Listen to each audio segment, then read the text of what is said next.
The Adventures of Sam Spade, Detective. Brought to you by Wild Root Cream Oil Hair Tonic, the non-alcoholic hair tonic that contains lanolin. Wild Root Cream Oil, again and again, the choice of men who put good grooming first.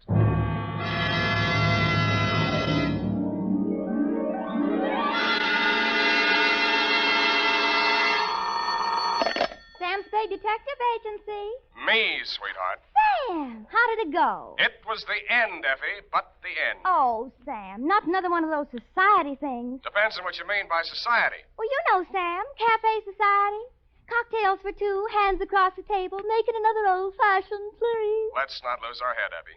Nothing but double martinis, very dry, with 2 olives, sweetheart. 2 olives? Mm-hmm. Oh, Sam, isn't that overdoing it? It was all overdone, sweetheart. That's what cracked it. Now, stay right where you are. I'll be right down to mix up my report on the dry martini caper. Get it?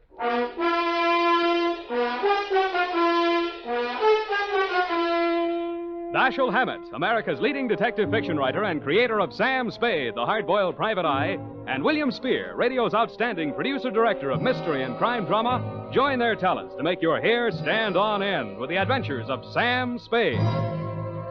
Presented by the makers of Wild Root Cream Oil for the hair. August is always a great vacation month, and for those of you planning to take your vacation soon, let me suggest that when you're packing, be sure you include a bottle and a handy tube of Wild Root Cream Oil Hair Tonic. For no matter where you go, you can always depend on Wild Root Cream Oil to groom your hair neatly and naturally, relieve dryness, and remove loose dandruff. Yes, you can take it with you on your vacation, and you should. Wild Root Cream Oil Hair Tonic. Again and again, the choice of men who put good grooming first. And now, with Howard Duff starring as Spade, Wild Root brings to the air the greatest private detective of them all in The Adventures of Sam Spade.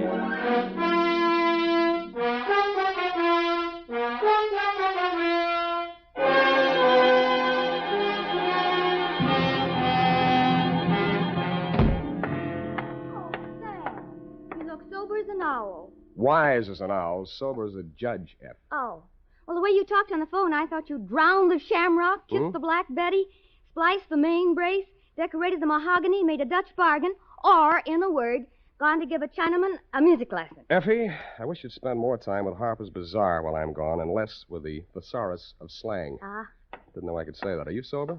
Well, I've been riding the choo-choo, drinking Adam's ale.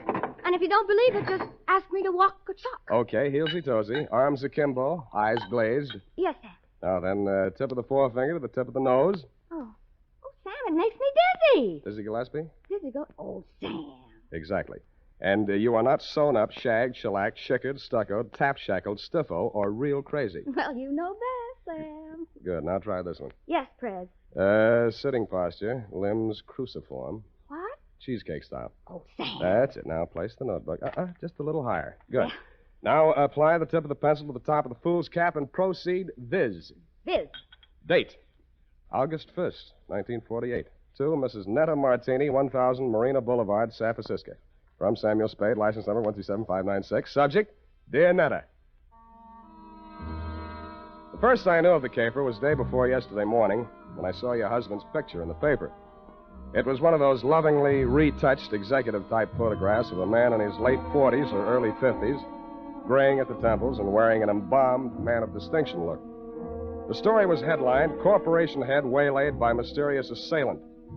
Chauffeur foils would-be kidnappers at offices of Martini Trading Company. The item under it wasn't as thrilling as the headline. Sounded as if he'd been knocked down for his wallet and the attempted kidnapping had been dreamed up by a bored city news reporter. I tossed it into the wastebasket along with my morning mail and went back to the Police Gazette. On page 3, the phone rang. Unique Garage, Harry speaking. Mr. Spade? One moment. Who's calling? Gordon Martini. Not Gordon Martini, the corporation head, waylaid by mysterious assailant. Chairman of the board, and there's nothing mysterious about it. Then what are you doing on this phone? I can't talk on the phone. Where are you? In a hospital? I left that pest house this morning. I'm at my residence, 1000 Marina Boulevard. Mm-hmm. It will take you exactly 20 minutes by cab. You will meet me in front of the building, and we'll have our conference in my car en route to the office. Where's your office? Downtown Post Street. Oh, why don't I meet you there? I'm a busy man. Have a full calendar. I'm already late due to all that hospital red tape. But I can fit you into my schedule if you'll hurry. Now, look alive, man. Well, it's a little early in the morning, but I'm trying hard. Good. What will you want for a retainer? I'll let you know if I decide to take the job. Fair enough. 20 minutes. I'll expect you. I should have looked more alive. It took me 2 minutes to get out of the street, 1 minute to flag down a cab, and 18 minutes to reach your address, Netta. A total of 21 minutes. As my taxi drew up to the curb in front of the canopied entrance to the corner apartment house at 1000 Marina, I saw your husband pacing indignantly up and down in front of the entrance, pausing only to glare at the outsized chronometer on his left wrist. His gray Homburg was perched atop an outsized turban of gauze bandage that decorated his head. You're Spade. You're exactly 1 minute and 22 seconds late. Hours are made of minutes, minutes are made of seconds. In killing this seemingly negligible interval of time, you have wounded an hour. Oh, I have? Well, I'm sorry. The traffic's pretty heavy out here this hour of the morning, you know. And you should have started 1 minute and 22 seconds earlier. I'm sorry there was a bore on the telephone, kept talking about how valuable his time was. No, well, don't apologize.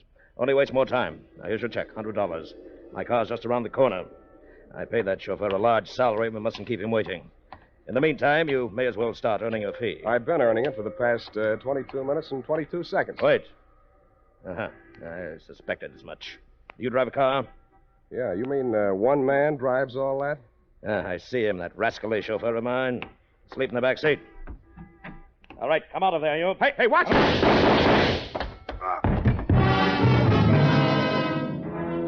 I was behind him and a little to the right. The shock of the rapid-fire 30-caliber slugs lifted him off his feet and knocked him against me. I went down under his 300 pounds of dead weight. By the time I rolled him off of me and got up, the gunman had jumped out of the limousine and into a gray sedan that was double parked alongside. In the welter of traffic on the boulevard, I didn't dare risk throwing a shot after him, but I did get the first 3 numbers of the license plate before it buried itself in the heavy stream of AM commuters. That's when the air changed from exhaust fumes to something out of a Persian garden. I turned and looked for the first time into your Nile green eyes, Netta, and saw you twisting a handkerchief in your pale hands I might have loved beside the Shalimar, but on Marina Boulevard they looked like hysterics dead ahead. Who did it? You saw him. Don't lie to me. Why don't they come? Where's the ambulance? Why are all those people standing around there staring at me? Make them go away. Calm down. Make them go away. I Take can't it. stand it. Stop it, will you? That's better. Now, come on over here. Who are you, his wife? Yes, and it was all my fault. This is the end. I called Ernie out the window and asked him to come upstairs. I wanted him to return some lingerie. They sent the wrong color, peach. Yeah. Who's Ernie? He's our chauffeur. I was looking for the exchange slip when we heard the shots. Is he dead this time? Yeah, don't go to pieces. Poor Gordon, he had so many enemies. He didn't drink well, you know. People dropped us like flies. Well, they certainly dropped your husband. Are you a policeman? No, but I'll do until the real thing comes along, which is right now. If I were you, lady, I'd go back upstairs and relax. They'll get to you soon enough. Yes, I suppose you're right. Poor Gordon, he looks so natural stretched out on the pavement. Yeah. I keep thinking he'll get up and stagger on into the elevator. He didn't drink at all well. Go on, will you? All right, I'm going.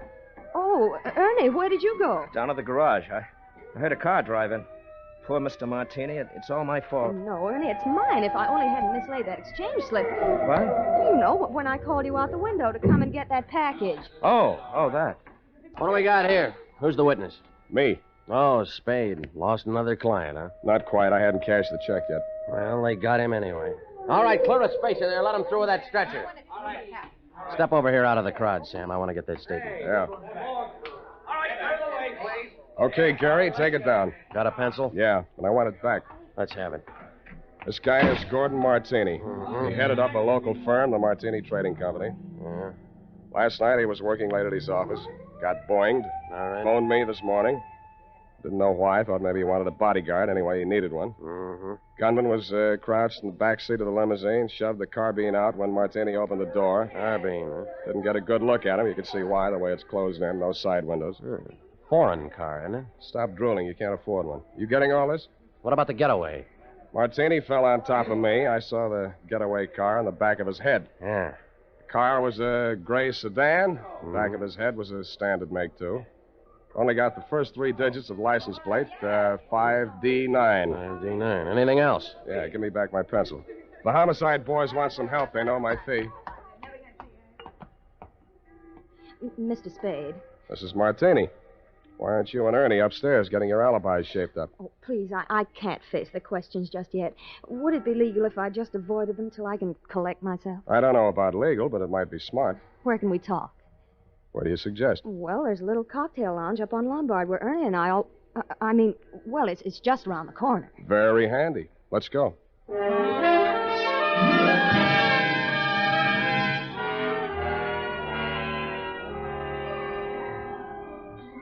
Against my mother's advice, I should have listened, but, well, that's why I married Mr. Martini. Well, that brings us up to 1943, and it's only quarter of 12. You're just like him, always holding a stopwatch over my head. Always? Well, he drank, you know. You told me that. But it's much more important than you think. He often fell down and bumped his head. You mean that mysterious assailant that waylaid him last night in his office was a double martini? 2 pitchers full before dinner. 2? Ernie had to carry him up to his office. Well, what did he go up there for? Oh, he had an appointment with the vice president of the firm, Mr. Nesbitt. Something had come up, and he wanted Gordon to sign some papers. I don't know what. It wasn't the first time. I waited outside in the car. After Ernie had taken him upstairs, he came back to the car, and we talked. Ernie has alibis upstairs, downstairs, and all around the house. Well, then when the others came out and Gordon didn't, Ernie went upstairs to see why. Others? Mr. Nesbitt and who else? Mary Callahan. Secretary? No, she's an attorney. And if you think everything was legal between those two, well, but after all, who am I to call the kettle black? Now, what are you trying to tell me? That you got him drunk so they could make him sign some papers? That he got himself drunk so he couldn't write his name? Or that he just got drunk and fell down? Between you and me, I think she pushed him down a flight of stairs. In his condition, he'd never remember. Why are you putting the finger on the Callahan dame? Oh, what would you think? She was the last one out of the building. Why didn't you want to tell all this to the police? Well, I didn't want to talk about his drinking. Things were bad enough already. That would have been the end. Well, that's as good an answer as any. What do you want me to do for you? Prove that she did it and Ernie didn't. I'll let you take care of Ernie. Oh, no. I don't want to alibi him unless I have to. He might get the wrong idea. You mean I've got the wrong idea? He might think it meant I still care for him, and I don't. I can't stand him anymore. The way he chews those toothpicks. And besides, if his alibi's too good, I might have trouble about that carbine in the backseat of my car. Pardon me. It sounded as if you said you might have trouble about a carbine in the backseat of your car. That's what I said. Where is your car? In the garage. But somebody had it out this morning. They scraped the fender coming back in, and they ran into the wall. They must have been in an awful hurry. Tell me, this car of yours, it wouldn't be a gray sedan? Yes. License number? Oh, wait a minute. It's on my keyring. Here, 5D90... That's enough. Why didn't you tell me this before? Well, I couldn't get up the nerve. After I heard you tell that policeman the gun that killed Gordon was a carbine, and the gray sedan and all that, well, it's the end. I hoped you were right, but I didn't think so. When I went to look at the gray sedan in your garage, I knew you were wrong. Dead wrong. It was the getaway car, all right, and the carbine, as you know, was proven later to be the one that killed your husband. But Ernie had turned into a very poor suspect indeed. He was hugging the carpet between the front and rear seats, and when I nudged him, he didn't move. He'd been shot at closer range than Gordon Martini, and the killer had used only one slug. It was planted in the base of his brain, which made him not only a very poor suspect, but a very dead one.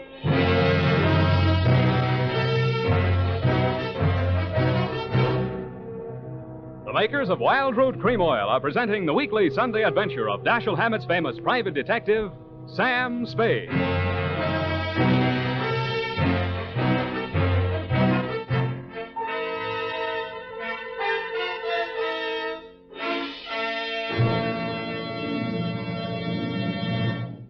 If you want the well-groomed look that helps you get ahead socially and on the job, listen. Recently, thousands of people from coast to coast who bought Wild Root Cream Oil for the first time were asked, how does Wild Root Cream Oil compare with the hair tonic you previously used? Better than 4 out of 5 who replied said they preferred Wild Root Cream Oil. And no wonder. Wild Root Cream Oil grooms the hair neatly and naturally, relieves annoying dryness, and removes loose dandruff. What's more, non-alcoholic Wild Root Cream Oil is the only leading hair tonic that contains soothing lanolin. So ask for Wild Root Cream Oil Hair Tonic. Again and again, the choice of men who put good grooming first. By the way, smart girls use Wild Root Cream Oil, too. And mothers say it's grand for training children's hair.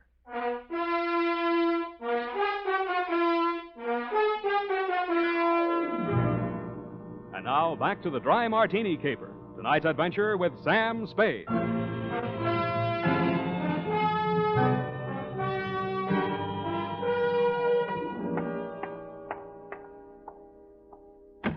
Martini Trading Company, good afternoon. I'm sorry, Mr. Nesbitt is in conference. I'll see that he gets your message. Well, what can I do for you? I would like to see Miss Callahan. Miss Callahan is in conference with Mr. Nesbitt. Good. I would like to see them both. But I have orders not to disturb them. You do not have to. I will. Just a minute. You can't go breaking in like that. Yes, and I'll tell you something else. He won't ever get away with it. Why, everyone in this town knows about your underworld connection. Why, you doddering old fool, when I get through with you, if you don't go to the gas chamber for Gordon Martini's murder, you'll wish you Oh. had. If I go to the gas chamber, it'll be for killing you, not Gordon. Oh, you said it. Oh, why didn't I have witnesses here? Miss Callahan? Did you hear that? You weren't talking loud enough. I didn't hear a thing. Well, come on in here, and I'll tell you a thing or two. Close that door. Now, sit down. Thanks. I listen better on my feet. Oh, so you're the detective Netta Martini employed, eh? What's she paying you? That'll depend on how much I have to do for her. Well, I'll tell you how much you'll have to do for her. You'll have to make a case against me, and that's not going to be easy. Why do you think she's out to get you? Why, indeed. For years, this moth-eaten mouthpiece, this parboiled Portia, has been victimizing poor Gordon, taking advantage of his weakness for drink. Oh, Now that she's liquidated him, she appears with 55% of the common stock. Motive enough, eh? Why, Well, you fraudulent old fool. I simply bought up his debts and threw an attachment on those stocks. Unethical, but perfectly legal. Look, Why, you're not even a proper thief. You're nothing but a bumbling old embezzler. Now, listen You had here. him killed because he was going to call in the auditors look over those books of yours. The Dean of Double Entry, Mr. Spade. Look, will you save this for the courtroom scene? Now, you've convinced me. You're both crooked. I'll see that you both go up for something. That's a promise. Oh, Mr. Spade, I gave you credit for better sense. Do you know that this Medusa of the magistrate's court, this harpy of the Hall of Justice, tricked him into changing the beneficiary of his insurance the very night she pushed him down the stairs? And you were all in favor of it when you thought you held the controlling interest in the company. Answer that. You see, Mr. Spade, he can't answer that. Good. I'm glad one of you is temporarily lost for words. Now, I only want to know one thing, and I want a straight answer. And if either one of you starts off on another speech, I'm going to push you into the nearest cloakroom and lock you in together. Why, you wouldn't dare. Try me, sweetheart. Well, what do you want to know about this Amazon ambulance chaser, this Trilby of the traffic court? Watch it. Well, what do you want to know? About Martini's insurance policy. Now, you say he changed the beneficiary. Please answer in 10 words or less. Who was the beneficiary, and who is the beneficiary now? I'll have to answer that question in two parts. The beneficiary was his wife. He changed it to the Martini Trading Company, a corporation of the state of California. Thank you, and goodbye, Mary Callahan.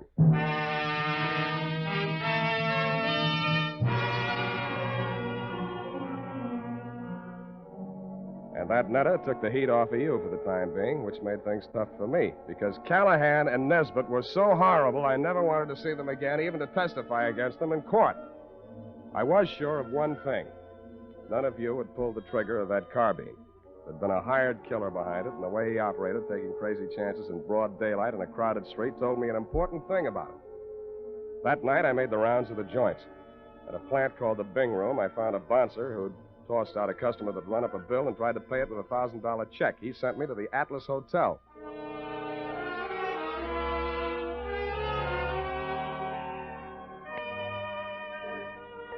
The Atlas Hotel is off of 3rd Street down near the railroad yards. Not even a flea bag. The fleas sickened and died a long time ago. They couldn't take it. And from the look of the guests sprawled out in the mission furniture of the lobby, they wouldn't be able to much longer. A half-dead room clerk came back to the land of the living long enough to mutter a room number and wave me feebly toward a flight of crummy stairs.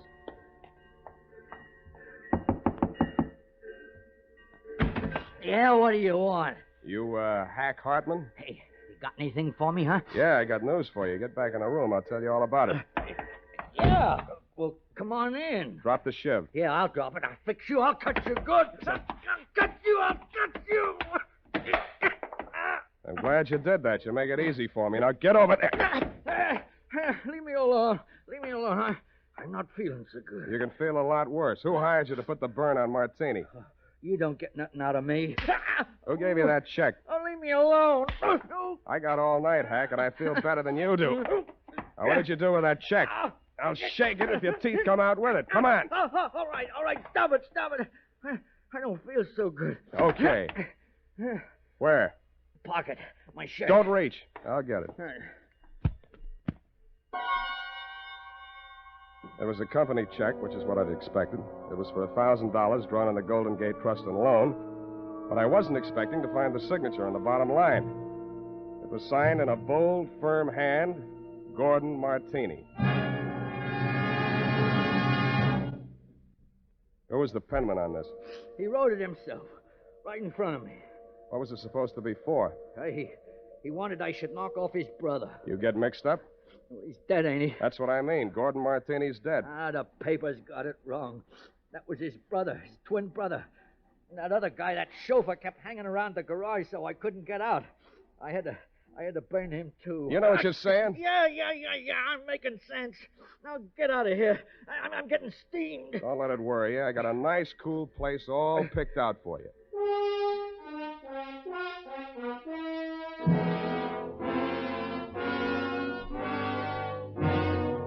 After I turned Hank over to the cops, I did what checking I could on my own at that time of night. As nearly as I could learn, Gordon Martini could never have had a brother, twin or otherwise. He was a first child. His mother died in childbirth, and his father died 1 month later. So I went back to the offices of the Martini Trading Company, glass-keyed my way in, and made a quick frisk of it. There I learned that the signature on the check was indeed Gordon's, but that he had closed out his account at that bank the day he wrote it. I thought about that on the way out to your apartment.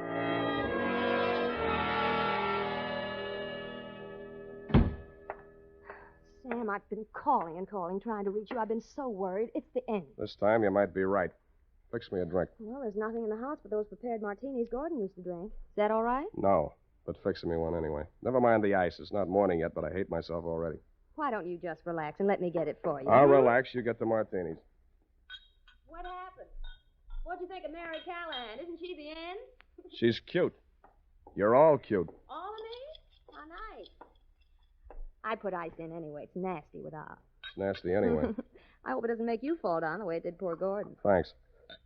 What? Well, what's the matter? Too dry? You open this bottle fresh? Why, yes. What's the matter? Where are they, the rest of the bottles? Oh, yeah. More of the same. Is this all your husband ever drank? Yes, gallons of it. It's a special brand. He even took it with him to bars and people's houses. He'd sit and drink them right out of the bottle like a little child. Then he'd be falling down drunk, of course. And that's how we lost so many friends. They dropped us like... Like flies. Yeah, it was the end. Who you phoning? City morgue. Maxie, Sam Spade. Sammy, what can I do on you? On Martini, Maxie, they got around to the autopsy yet? Yeah, they rushed him through. Got the report handy? Right in front of me. Funny thing, Sam. The doc said they should have saved themselves the trouble. He'd have been dead in a week or two without no help.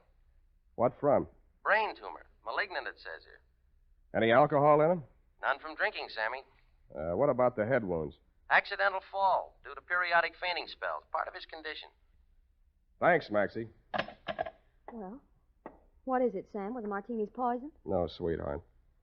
The martinis were colored water. Why, they couldn't. Well, what made him get so drunk? He didn't. He was sick. But, Sam, who killed him? He killed himself. But he couldn't have. He hired a gunman to do it. He planned his own murder. But that's... Well, why didn't he leave a note or something? He could have ruined us all. Come here, sweetheart. Put your little head on Uncle Sam's shoulder. Why, Sam... That's, just what he wanted you to do. He wanted to ruin you. He let Mary Callahan fleece him out of his interest in the company. He let Nesbitt juggle the books. He let you go your way with Ernie.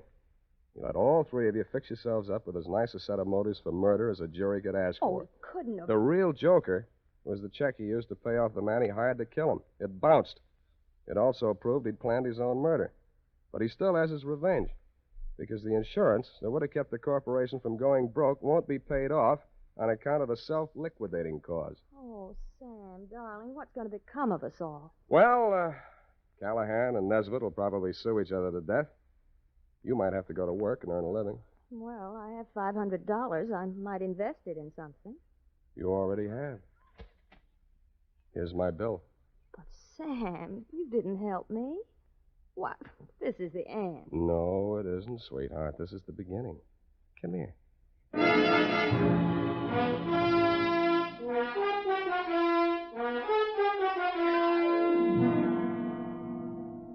Period. End of the end. Well, if you ask me, you helped her. Now, F. Well, that just goes to show you. Show what, F? Man's ingratitude to man. Hmm? But what did Mr. Martini have against you? Why, nothing, sweetheart. He, just needed a smart operator like, no, Johnny Madero was on vacation. Sam. Hmm? Have you cashed that check Mr. Martini gave you? Well, Not yet. Sam, any bartender would know better than to take a check from a man who drinks that much. F, you haven't been paying attention. He didn't drink. He didn't. I was able to establish that later on. You haven't been listening. Well, at the time, Sam, for all anybody knew, he was a hopeless drunk. He was, Sam. Oh, you're so wonderful and trusting. But I do wish that you'd understand this. He was a hopeless drunk. For the last time, Effie, he didn't really drink. I'll just type this up, Sam, while you call the bank. I'll do that.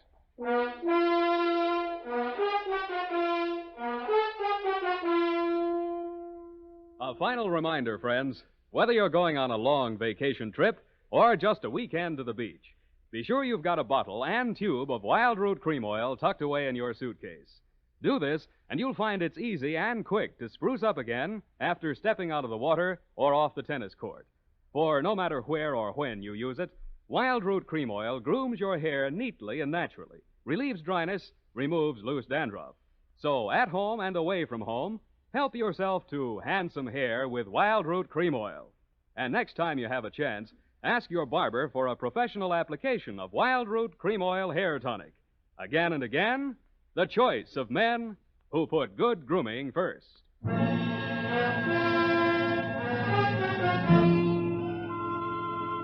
Well, here it is, Sam. I hope it was worth the price of the paper and carbons. You made carbon copies of that? An unimportant report like that? Oh, it bounced? Well, the estate isn't settled yet. Oh, Sam, you're so wonderful and trusting. Effie, I am not wonderful and trusting. I am a hard-boiled private eye. I know. Just a pity there's no money in it. And I'm also two-fisted. Sam, Hmm? have you ever thought of ceramics? Of what? Ceramics. It takes virtually no capital. All you need is a small furnace and some clay. And if you don't have any talent, you can just make ashtrays. Thanks, I already have one. Oh, flower pots are fun. You can pot them on a wheel. And you can pot your hat on and wheel on out of here and also take your furnace and clay. Oh, I love you when you're so gay and carefree. I am not gay and carefree. You are a hard-boiled private eye. Good night, Sam. Good night, and sue me for your back salary, sweetheart.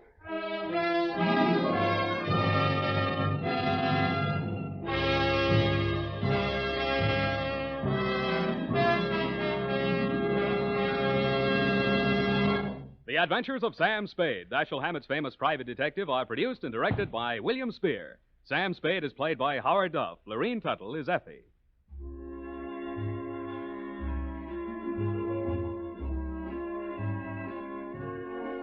The Adventures of Sam Spade are written for radio by Bob Tallman and Gil Dowd, with musical direction by Lud Gluskin. Gil Dowd directed tonight's broadcast in William Spear's absence. Join us again next Sunday for another adventure with Sam Spade, brought to you by Wild Root Cream Oil. Again and again, the choice of men who put good grooming first. This is Dick Joy reminding you to get Wild Root Cream Oil, Charlie. It keeps your hair in trim. You see, it's non-alcoholic, Charlie. It's made with soothing lanolin. You better get Wild Root Cream Oil, Charlie. Start using it today. You'll find that you will have a tough time, Charlie, keeping all the gals away. Hiya, Baldy. Get Wild Root right away. This is CBS, the Columbia Broadcasting System.